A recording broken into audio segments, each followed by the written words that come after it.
There are things in life that just don't go well together. Orange juice and toothpaste, steak and ketchup, Lincoln Riley and defense. But one of those three could actually be changing with the recent hiring of D'Anton Lynn, the new USC defensive coordinator. Let's talk about the future of Trojan football. If you are new here, welcome on into the channel. My name is Cole Thompson. I'm a radio show host based in Houston, and I talk college football daily. So if this is the type of content you enjoy, make sure you smash that subscribe button down below. Leave a comment telling me your thoughts on the future of Trojan football now as members of the Big Ten. Tell your friends, your family, your sister, your brother, your mortal enemies, your best of bros, your workout buddy, your entire church congregation, and the passed out drunk guy in a Publix parking lot about this channel, because we're on the race to 1,000, then 5,000, then 10,000, then 100,000, and ladies and gentlemen, we're going to get there. So why don't you go ahead and jump on in while the water's fine. Give me a follow on social media at Mr. Cole Thompson. It's the exact same as my YouTube channel. That way, we can always talk college football. So, Lincoln Riley, we know he doesn't do defense. And if you look back at the numbers throughout his time at Oklahoma, you look back at his numbers throughout the time at USC, defense is suspect. It always has been. It always seems to be. And maybe that's a loyalty factor to what he brought in with Alex Grinch. Maybe that's because he hasn't gone out and added in the right players. But now you're bringing in a brand new DC in D'Anton Lynn from UCLA. So in one hand, you're not only strengthening your team, but you're also hurting the team that is joining you in the Big Ten and is your arch rival. So kudos to a lot of positivity, which comes there from Lincoln Riley. But it also seems like Riley is attentive to understanding what the future entails in the Big Ten, and more importantly, what the future entails for USC football.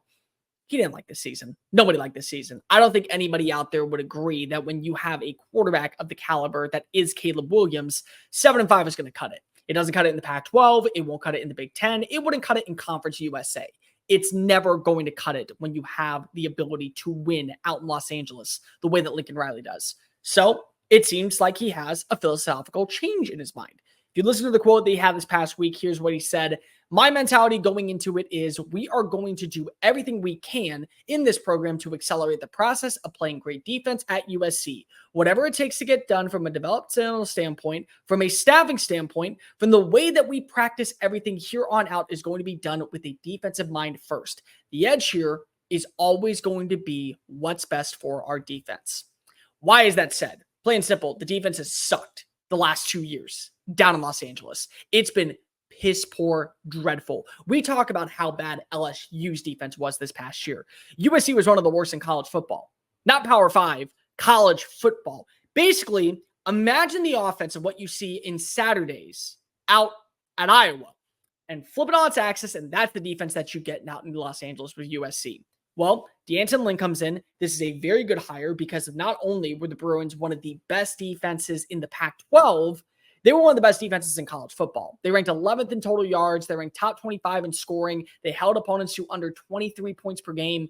This is a unit that with lesser tier talent was able to get the best version of themselves. You got Latu playing at an all-time high. He's going to be a first-round draft pick.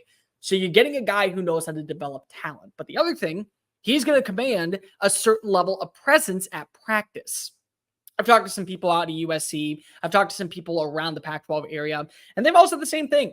Lincoln Riley's attentiveness in practice is not physical enough. It's not impounding enough. It's not showing that pure dominance that you need on Saturdays. And the results spoke for it. Look at the way they played in the open field. Look at how abysmal they were with tackling. Look at the basis of just the fundamentals of defensive football. None of that was on display when the Trojans took the field. None of it. And it was why, when we talked about them starting off so hot, everyone said, no. The second half of the season is the true version of what we're going to see from Lincoln Riley. I don't think the story of Lincoln Riley is written just yet at USC. I know right now he is 7-7 since going 11-1. I know that this is a guy who absolutely can find a way to win because he's shown he can win. I don't know if that means national championship. I don't know if that means just playing for a college football playoff spot, but the guy can win. And the guy can win, I think, pretty soon with the right amount of talent that he goes ahead and adds in this offseason via the recruiting class and also the transfer portal. NIL is going to be a major fund when it comes to the Trojans' future. Not only that, it's going to be a major deal when it comes to building this roster. But the thing is that you can't build a roster overnight in certain positions. Like you can add in a transfer quarterback that's going to be fundamentally sound and carry the load and put you in a great position to win. You can add in great running backs, wide receivers, a tight end that can be a game changer, linebackers, cornerbacks, safeties. All these players you can find, and they can be an element towards your success. And maybe they even turn a loss into a win. You can't do that with trench play. It's never going to happen. It's never been done. It never will be done. The development of offensive linemen, defensive linemen, edge rushers, those are found. You can get one or two pieces, but you still have to develop them properly.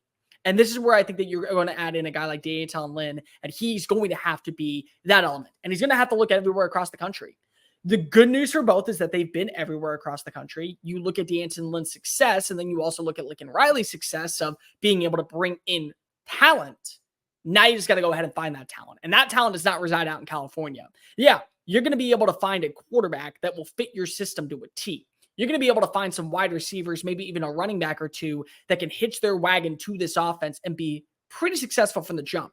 Offensive line, you got to go to the Midwest. You got to go down to Georgia. You got to go down to Alabama, Louisiana, Florida, even parts of North Carolina. Defensive line, you got to go to Minnesota. You got to go to Wisconsin. You got to go to Ohio. Those are places where they are built and bred to be fundamentally sound players from the jump. And if you add in those talents, then you're in a really good spot. Lincoln Riley knows that he can win in the Big Ten. I don't think anybody is saying from a winning standpoint he can't get the job done. And it's kind of asinine that we have to have these takes already that he is in over his head. No, I don't think so. I don't think it's even close. And also, I don't think he's leaving anytime soon. Even though they brought in a new athletic director, Jen Cohen is not letting go of Lincoln Riley and paying an egregious buyout just because they went 7-5 in year 2. But you do have to go ahead and add in the right amount of talent. So Lincoln Riley's attentiveness now is focusing in on defensive production. And if he gets it, it may take time, but you're not asking for this defense to be elite even. I can be justifiably saying when I think that I'm right here, you get a top 25 defense, you're playing for a Big Ten title. You get a top 30 defense, you're going to get to 10 wins. And that should be enough to get you in the college football playoff. You get a top 50 defense, you're probably going to go 9-3, maybe 10-2, depending on what your offense looks like. That's enough for you to hold your own against qualified teams in the Big Ten. But you also have to look at the Big Ten and realize you're not facing off against Arizona anymore, or Utah anymore, or Oregon State anymore. Good teams, very sound teams, but they also don't have that type of offensive line talent or defensive prowess that teams like Iowa have, or Michigan has, or Penn State, or Ohio State. And this is a big deal when you look at the page out of a Ryan Day script that really kind of sets the tone for what needs to change for Lincoln Riley. And the fact that he's willing to admit change is a step in the right direction. That's huge. So many coaches have shot themselves in the foot and been shown the door in the process, going back on the unemployment line because of their philosophies refuse to differ. They don't ever change. Nick Saban is still alive and well in college football because of his adaptability. So Ryan Day this past year, or really 2 years ago, realized my defense is not good. I can't win in just shootout fashion, especially in the Big Ten.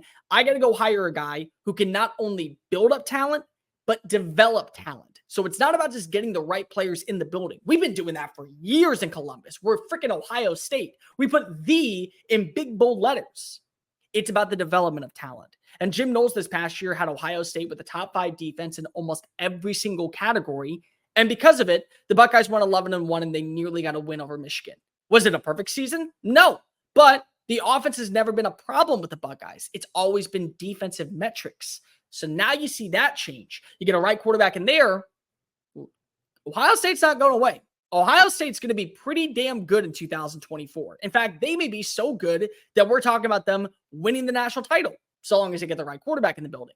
That's what you have to do if you're Lincoln Riley. Take a page from the Ryan Day book and go, I can't win in shootout fashion. I can only win with solidified offensive line play and excellent defensive line prowess. If I get that, I stand a chance. It seems like he's doing that right now in Los Angeles. It seems like the way that they went out and they added in the right defensive coordinator who understands the lay of the land and how to develop premier talent on the edge and up the middle could be a big boost for the Trojan football in 2024. I'm not ready to give up on Lincoln Riley. I don't think you should be ready to give up either. Thank you so much for watching that video. Don't hit the X button yet. Make sure you hit subscribe to keep up with all of our daily content found on Just Saying It and anything else that we post on this channel. Bye.